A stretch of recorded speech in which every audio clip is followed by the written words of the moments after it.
You have to. He's come TV3, GH1, BBC. Shoot, you know. Ghanaians are very smart people. So for you to be able to outsmart them, that means you are really. So we're gonna have a discussion on the whole Chef Smith thing after he had, visited GH1. He had disclosed that everything that he did was actually planned. So initially, I had made a video trying to defend Chef Smith, thinking say there was some individual out there who actually planned to scam Chef Smith and his whole team, making me paint the picture that Chef Smith was naive and that he didn't really know about what was actually going on. It turns out I had it all wrong. He knows what he was doing. He planned the whole thing and then executed it perfectly well. I have with me here Edward, who is actually a member of Should. We're just going to discuss the whole Chef Smith thing. When you hear the whole Chef Smith thing, were you happy? Say, finally we have a Ghanaian on this. I was really disappointed when Asantua, couldn't make it to the Guinness Book of Records. I mean, considering the time and effort and energy, and then the sponsorship that went into it. But I mean, especially with the dignitaries that attended the whole event, people often say that Ghanaians don't support their own. Yes. But with Asantua's people, cookathon, people actually should they supported out in their numbers. And then fast forward, they had Chef Tyler, we had Speech-a-thon, all the cars. Yeah. So it got to Chef Smith, so but it didn't look like Chef Smith actually had that support. Yes. But after the sponsors, it was because people were tired of the cookathon. They wanted a different tone. So if I should put it that way. So it turns out Chef Smith actually did a great job. He had cooked for close to like 30 days or. And I was extremely happy. Because this time around it was a guy, doing attempting that. Yeah, because when you go to the big restaurants, the best chefs are the men.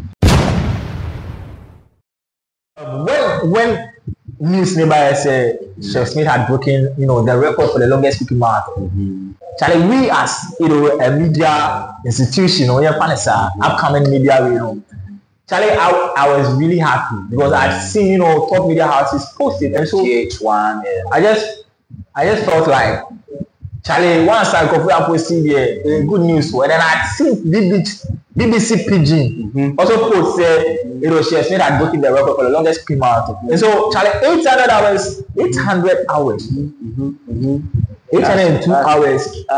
25 minutes, and so it was good news. We were all happy. Oh, may year pass and I news card.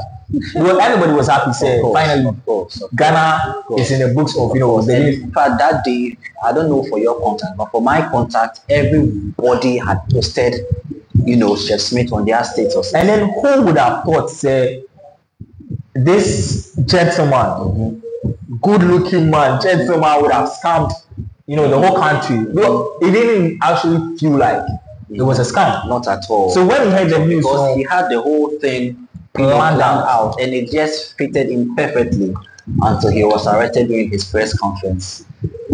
Charlie, interesting. So he was invited to GH1, where he had so many things to say. Initially in the video now, I thought say okay, maybe somebody online, try service coming on. I remember you making that statement. Yes, that it could probably be someone actually scamming him. And then this whole thing actually looks like had it all wrong.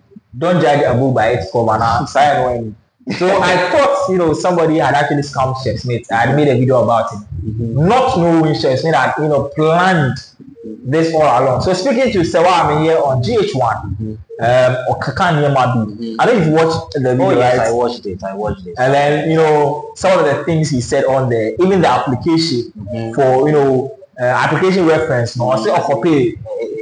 Edu Speech-a-thon. That one too, Ghanaians didn't really support it, so it didn't really go anywhere. So he copied the whole application thing. So you did not apply? No. You did not apply? No. So why did you start the cookathon? Like I said, I built it on Edusafua's application reference. Guinness World Record did not approve. Like He has they no were, account. so Guinness World Record were not even aware. Say he was even attempting to break any record.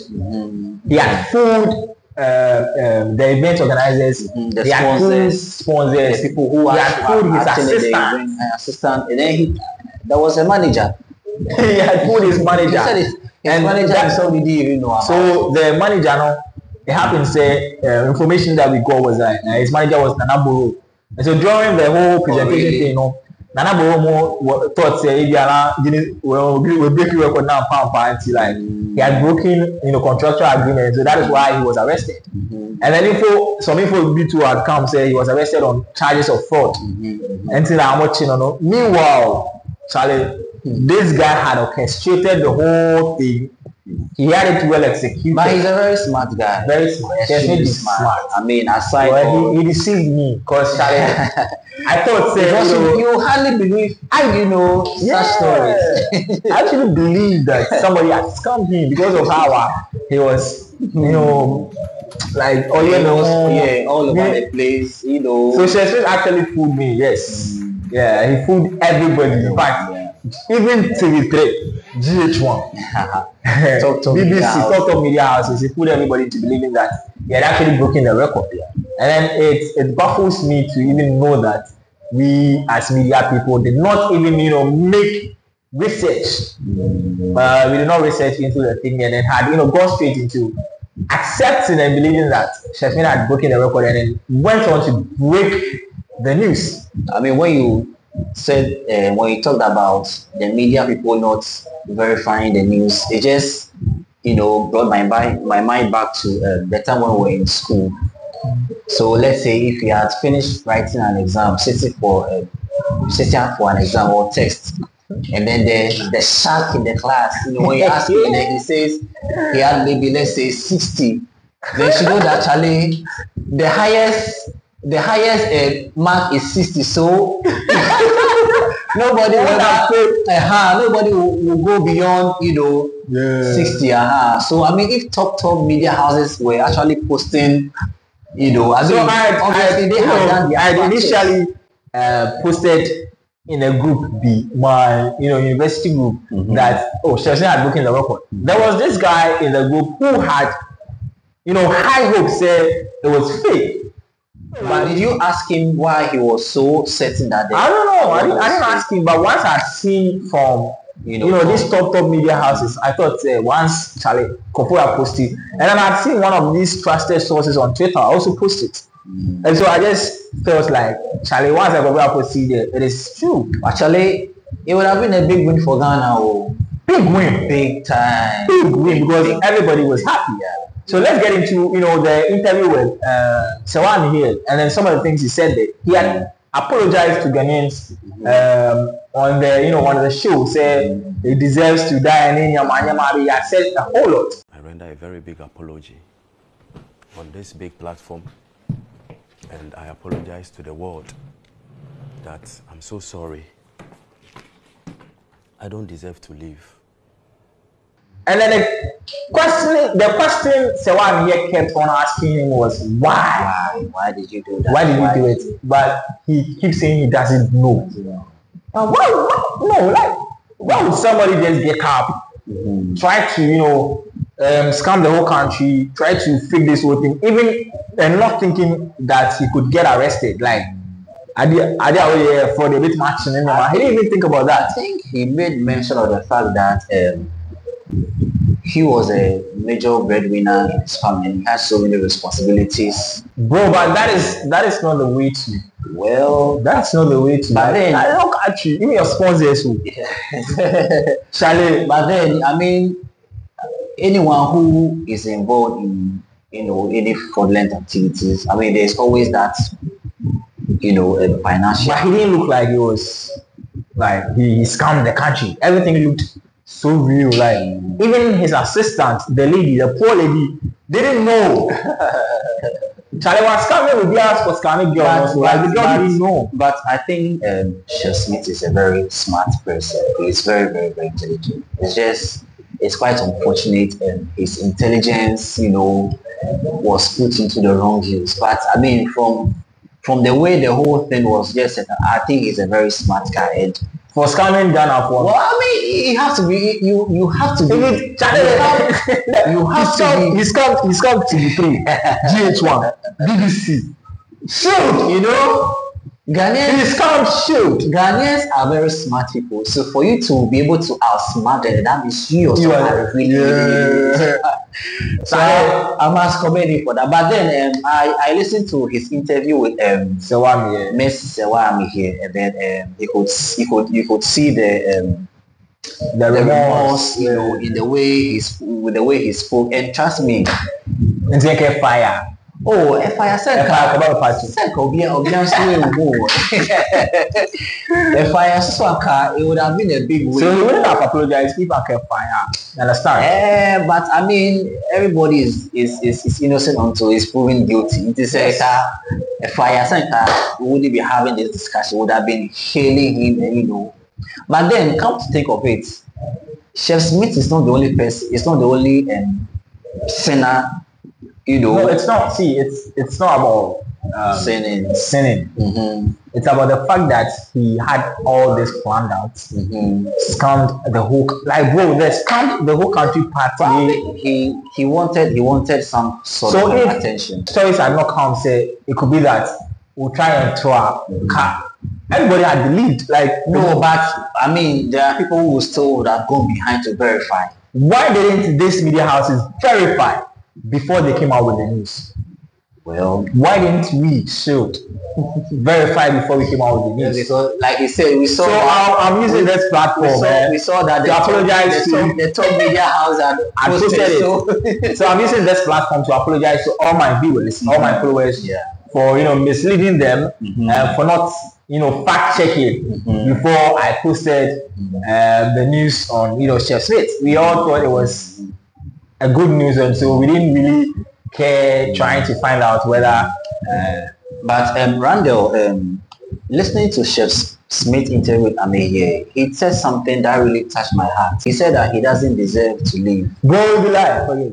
Oh, I mean, no. No, them babam so you talk. No, but I mean, even if them babam cry now, you can still feel the remorse in his voice. That I mean, so with such a statement, you can easily tell that he's now suicidal. So if case, I don't he can easily harm himself. No, what? How can you even say that? Like, how do you even feel like he's going to commit suicide? Because he said he doesn't deserve to live.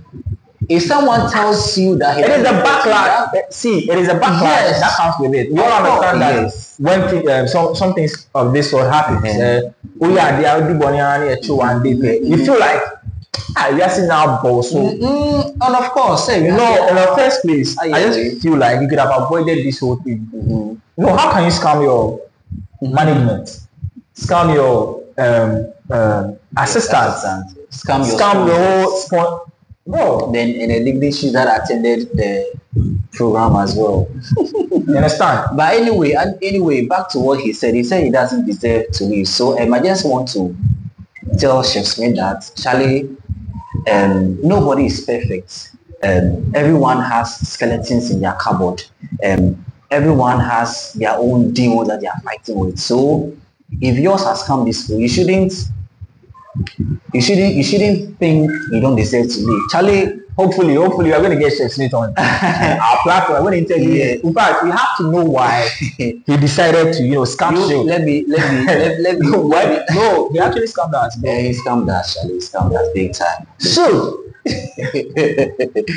So back to my advice to Chef Smith. Yeah. So I mean, like I was saying, nobody is perfect. Everyone has skeletons in their cupboards. Everyone has demons that they are dealing with. But moving forward, the people who should be given second chances are those who have purpose in their heart that moving forward, even though they made mistakes in the past, moving forward, they're going to turn over a new leaf, and that is what our society should be focused on. We shouldn't always be focusing on the negativity. No, I mean he asked me that yes, even though Eshim say he's come in the whole country, but I just feel like Ghanaians should just forgive him because he's coming or scamming and even you yourself talking. There have been some instances where you've also lied before, so. I'm not saying we shouldn't talk about it. We can talk about it, but let's just forgive him. Moving forward, we shouldn't be too harsh on people. We should give people an opportunity to turn over after they have made mistakes, and that is the best way to live in a society. Yes. But Chef needs to be smart, guy. Be smart. You do. So this has been a discussion on Chef Smith and the whole Guinness World Record.